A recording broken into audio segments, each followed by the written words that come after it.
তখন ব্রজগোপীরা বলছে, হে ভগবান, আমরা তো আপনাকে পুত্র রূপে কোনোদিনই পাবো না, কিন্তু আমাদেরও সাত জাগে যে আপনাকে যদি আমরা সন্তান রূপে পাইতাম আমরাও ধন্য হতাম। এইভাবে ব্রজগোপীরা প্রতিদিন ভগবানের কাছে এই প্রার্থনা করে। এমন সময় গোপাল গোঠে যায়, কিন্তু তার সাথে শ্রীরাম সুবল সখা বৃন্দকে নিয়ে কবলি কবলি নিয়ে গোচরণে গোচরণ করে। তখন শ্রীরামের মা শ্রীরামকে ডেকে বলছে, ও শ্রীরাম, তোরা তো সকালে যাস গোঠে, আবার সন্ধ্যার আগে ফিরে আসিস, তোদের কি গোঠে খিদে লাগে না? বলে, হ্যাঁ লাগে মা। তো বলছে যে ঠিক আছে, আমি দুটা পিঠা তৈরি করব, দুটা পিঠা, একটা নিজে খাবি আর একটা গোপালকে দিবি। ও শ্রীরাম, আরে গোপাল আমাদের ভগবান, আমি হয়তোবা সাক্ষাৎ সেবা দিতে পারি না, কিন্তু তুই তোর কাছে থাকিস, তুই তোর বন্ধু, তোর মাধ্যম দিয়ে যদি আমি প্রতিদিন যদি একটা করে পিঠা ননি মাখন ছানা দিতে পারি, তাহলে আমার এই নারী জনম বন্ধ হবে। ও বা কথা দে, আগে গোপালকে সেবা দিবি, তারপর তুই সেবা করবি। শ্রীরাম কথা দিল। প্রতিদিন দুটা করে পিঠা শ্রীরামকে দিয়ে দেয় মা, নিয়ে যায় সেই পিঠা। গোবিন্দ সেই পিঠা খুবই আনন্দে তিনি আস্বাদন করেন। এমন একদিন গোঠে আসতে পারে, তখন ওই কাবিবর্ষ গ্রহণে মধুবনে যাত্রা করেছে, মধুবনে যাচ্ছে কবলি কবলি, এমন জোরে কবলি কবলি বিচরণ করছে। তখন শ্রীরামের ক্ষুধা লেগেছে সুবলেরও ক্ষুধা। শ্রীরাম সুবল এসে বলছে, ও ভাই কানাই, এই বৃন্দাবনে তুই ছাড়া আমাদের আর কেউ নাই, ভাই খিদে লেগেছে, একটু অন্ন দিয়ে আমাদের প্রাণ রক্ষা কর। তখন গোবিন্দ বলছে, ও শ্রীরাম, আরে আমি একটু সেবা করব, মা আমারে বলছে, ও গোপাল একটু সেবা করে যাও বাবা। আমি মায়ের সেবা ভুলে গেলাম, মনে হলো তোর মায়ের কথা, যে তোর মা তোর পিঠা দেয় প্রতিদিন। ও ভাই, আমার এমনই ক্ষুধা লেগেছে, আমার একটু পিঠাটা দে, আমি একটু ক্ষুধাটা নিবারণ করি। তখন শ্রীরাম বলছে, ও ভাই কানাই, যাবার সময় মার সাথে দেখা না করে চলে আসছে, মনেই নাই পিঠের কথা। জানি শ্রীরাম, আমার মা আমাকে সেবা দেয় পুত্র জ্ঞানে, আর তোর মা সেবা দেয় ভগবানের জ্ঞানে। আরে ভগবানের জ্ঞানে, ভগবানের ভক্তির দ্বারা যারা ভোগ নিবেদন করে, তাদের প্রসাদ অমৃত। পুত্রকে সেবা দেয় মানুষ, কিন্তু এতটা শ্রদ্ধা ভক্তিতে দেয় না। পুত্রকে সেবা দেয় মা, তার এত ভক্তি থাকে না, শ্রদ্ধা থাকে না। কিন্তু মন্দিরে গোপালকে যে মায়েরা সেবা দেয়, সেখানে ভক্তি প্রেম দিয়ে সদাই গোপালকে তারা সেবা দেয়। আমার মায়ের পিঠা সন্তান জ্ঞানে দেয়, ও ভাই খুব একটা তৃপ্তি পাই না। আর তোর মা ভক্তি দিয়ে পিঠা তৈরি করে, তুই জানিস শ্রীরাম, ভক্তি যার আমি তার, আমাকে ভক্তি দিয়ে পাওয়া যায়। তখন বলছে, পিঠা যখন তুই আনিসনি, আমার যখন ক্ষুধা লেগেছে, ও ভাই ওই যে মধুবনে ব্রাহ্মণেরা অনেক বড় যজ্ঞের আয়োজন করেছে, সেই ব্রাহ্মণদেরকে একটু বল যে ঠাকুর মশাই, আপনারা যে যজ্ঞ করছেন, সেই যজ্ঞের যে ঈশ্বর, যজ্ঞেশ্বর স্বয়ং কৃষ্ণ এবার বৃন্দাবনে এসেছে। ভগবান, ভগবানকে অন্ন দিয়ে এই যজ্ঞের পুণ্য লাভ করো। যাও শ্রীরাম, আমার কথা বললেই দিয়ে দেবে। শ্রীরাম সুবল আসছে, এসে ব্রাহ্মণেরা যজ্ঞ করছে, বলছে আপনারা যজ্ঞ করছেন, এই যজ্ঞে যে ঈশ্বর, যিনি ভগবান, তিনি আমাদের আর কেউ না, কানাই আর বলাই।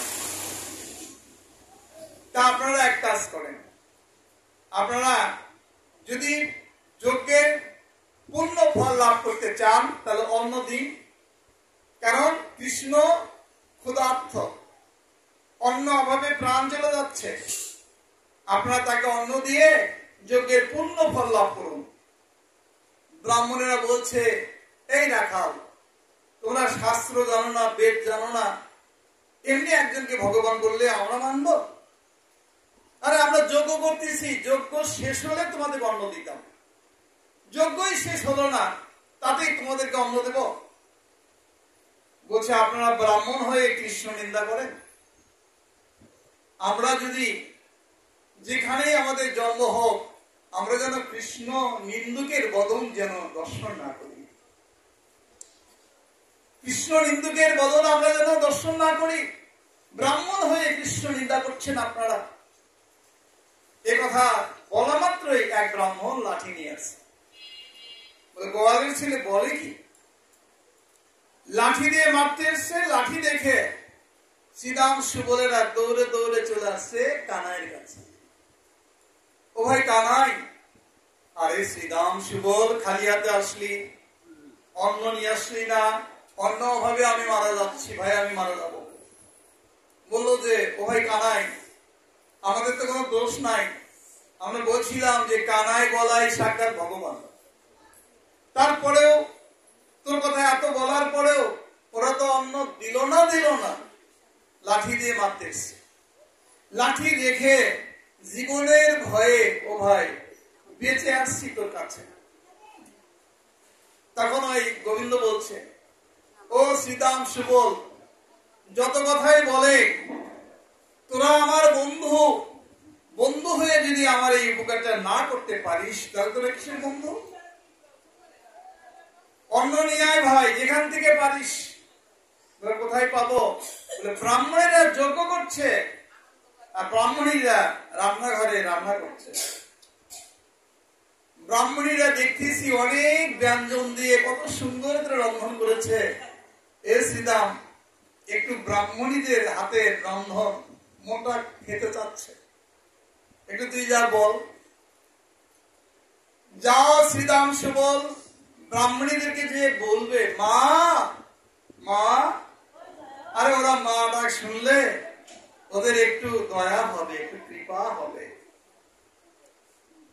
যখন তুই মা বলে ডেকে বলবি, কৃষ্ণ বলরাম ক্ষুধার্ত, একটু অন্ন দাও মা, তখন ওদের একটু কৃপা হবে। যা, এবার তোরা ব্রাহ্মণীদের কাছে যা। শ্রীদাম সুবলেরা ব্রাহ্মণীদের কাছে আসছে। ব্রাহ্মণীরা রান্না করছে। এমন সময় শ্রীদাম সুবল চেনে না তো, দুয়ারে দাঁড়িয়ে আছে দুই ভাই। ব্রাহ্মণীরা রান্না করতে করতেই মশলা শর্ট পড়ে গেছে, জিরা শর্ট পড়ে গেছে। তো বলছে এক দিদিকে, ব্রাহ্মণীকে, ও দিদি, আরে মশলা শেষ হয়ে গেছে, একটু পাশের রুম থেকে মশলা নিয়ে এসো। যেই এই রান্নাঘর থেকে যাচ্ছে, অনেক দুয়ারে দেখে দুটি বালক। এত সুন্দর তাদের রূপ, দর্শন করলে মন ভরে যায়। শ্রীরাম দেখতে কৃষ্ণের মতো, আর সুবল হচ্ছে রাধারানীর মতো। রাধারানীকে দেখা, সুবলকে দেখা এক। শ্রীরাম আর কৃষ্ণ এক। শ্রীরামের বদন, শ্রীরামের হৃদয়ে কোনো চিহ্ন নেই, কিন্তু ভগবান বিষ্ণুদেবের কৃষ্ণের হৃদয়ে চিহ্ন আছে, ভৃগুমণির পদ চিহ্ন। ভৃগুমণি পদাঘাত করেছিলেন ভগবান বিষ্ণুদেব, আর ভগবান বিষ্ণুদেব বলেছিল, ভৃগু, আরে আমার বুকটা বড় শক্ত, তোর চরণটা নরম, আমাকে লাথি মেরেছিস, পদাঘাত করেছিস, তাতে আমি একটু কষ্ট পাই, তুই যে আমার ভক্ত। ও ভিগু, ছোটবেলায় ছোট ছোট ছেলেরা বাবা মার বুকের উপরে কতই না লাথি মারে, কিন্তু বাবা মা কি তাতে মন খারাপ করে? বলে যে আমার ছেলে আমারে মারছে। বড় হলে যদি মারে তখন সেটা তারা প্রতিবাদ করে, কিন্তু ছোট তো বলে না। তাহলে তুই আমার ভক্ত আর আমি তোর ভগবান, তুই আমাকে লাথি মারতেই পারিস। আমি তাতে কখনো কষ্ট পাইনি। ও ভিখু, তোর চরণটা আমি একটু সেবা করি। লক্ষ্মীকে বলছে, আমার চরণ সেবা করে লাভ নেই, ভক্তর চরণ সেবা করলে আমি অত্যন্ত সন্তুষ্ট, আনন্দিত। ভক্তের চরণ সেবা করব, কারণ ভগবান বললেন যে ভক্ত আমার মাতা পিতা, ভক্ত আমার গুরু, ভক্ত আমার নাম রেখেছে বাঞ্ছা কল্পতরু।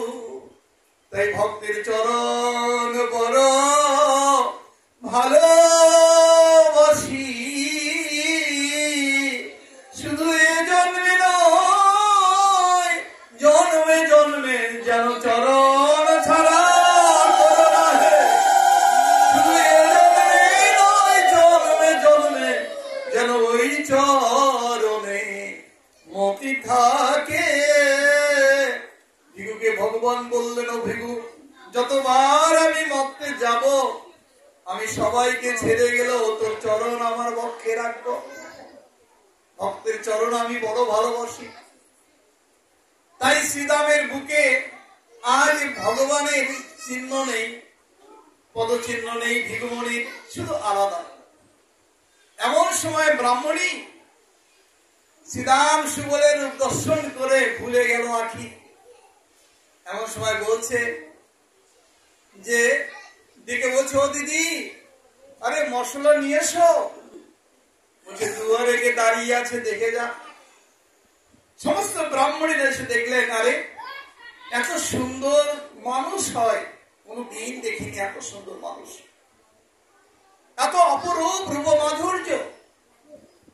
ব্রাহ্মণী বলছে, এক ব্রাহ্মণী আর এক ব্রাহ্মণীকে বলছে, দিদি, কোনদিন এত সুন্দর মানুষ দেখিনি।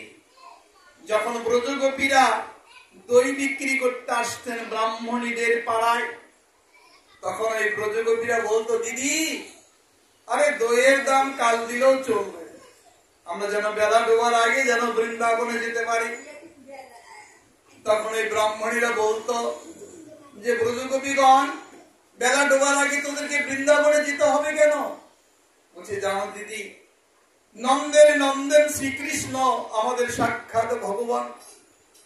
আমরা সকালে ভগবান গোপালের চরণ দর্শন করি, আবার বেলা ডোবার আগেও আমরা দর্শন করে গৃহে ফিরে যাই। জানো দিদি, এই জগতের বেলা ওঠে ডুবে, যেদিন আমার দেহের বেলা ডুবে যাবে সেদিন আর উঠবে না। তাই বেলা থাকতে যদি আমরা কৃষ্ণ নাম করি, কৃষ্ণ নাম ধরে ডাকতে পারি, তবে আমাদের জন্য ধন্য হবে। তাই বেলা ডোবার আগে আমরা কৃষ্ণ নাম করব। আমাদের দেহ বেলা ডুবে যাবে, তার আগে যেন আমরা মালা জপ করে যাবার বেলায় যেন কৃষ্ণ নাম করে যেন দেহ ত্যাগ করতে পারি। তাই তো আমরা গীতা ভাগবত সঙ্গ করি। তাহলে কি হবে? জড় বন্ধন খণ্ডন হবে, অন্তিমকালে রাধা গোবিন্দের চরণ দর্শন করে বৈকুণ্ঠ প্রাপ্ত হবে। তোমার আর আসা যাওয়া লাগবে না ভবে, ভবের বন্ধন খণ্ডন হবে একমাত্র হরিনাম কৃষ্ণ নাম করে যদি দেহ ত্যাগ করতে পারি। এই জন্যই আজ ব্রাহ্মণীরা বলছে, দিদি, ওই ব্রজগোপীরা বলতো কৃষ্ণ বলরাম সাক্ষাৎ ভগবান। তাই ব্রাহ্মণীরা বলছে, তুমি কি কৃষ্ণ, তুমি কি বলরাম? বলছে, না মা, আমি বলরামও না, আমি কৃষ্ণ না। তুমি কে? বলে, আমার নাম শ্রীদাম, ওর নাম সুবোধ, আমরা কৃষ্ণের দাস। বলে, দাসেরই যে রূপ, জানি না আমার গোবিন্দের আর কত রূপ। দাসের রূপ দেখে ভুলে গেল আখি, জানি না আমার গোবিন্দের রূপ আর কত সুন্দর। বলছে, শ্রীদাম, তোমরা কে হয় কৃষ্ণ? বলে, আমার সখা হয়, আমার বন্ধু। কৃষ্ণ যদি তোমার বন্ধু হয়, তাহলে তোমরা কেন আসছো? বলে যে, মা, কৃষ্ণ বলরাম বড় ক্ষুধার্থ, অন্ন অভাবে বুঝি প্রাণ ত্যাগ করবে বৃন্দাবনে। কি বলছো তোমরা? অন্ন আমাদের অনেক আছে। বলছে মা তোমরা কৃপা করে অন্ন দাও, আর সেই অন্ন দিলে ভগবান সন্তুষ্ট হবে, ভগবানের কৃপায় তোমাদের এই জড়বন্ধন থেকে মুক্তি লাভ করতে পারবে। তখন এই ব্রাহ্মণীরা বলছে যে আমাদের এমন কি ভাগ্য আছে যে আমরা কৃষ্ণ সেবা দিতে পারবো? বলছে মা আরে তোমাদের ভাগ্য যদি নাই ভালো হবে তাহলে গোবিন্দ আমাকে কেন পাঠিয়েছে? বলছে ঠিক আছে দাঁড়াও দাঁড়াও শ্রীরাম সুবোধ, আমরা এবার গোবিন্দ সেবা দেব বলে এবার কি করেছে ব্রাহ্মণীরা সোনার থালে এবার সুন্দর করে পসরা সাজাচ্ছে, সুন্দর করে পসরা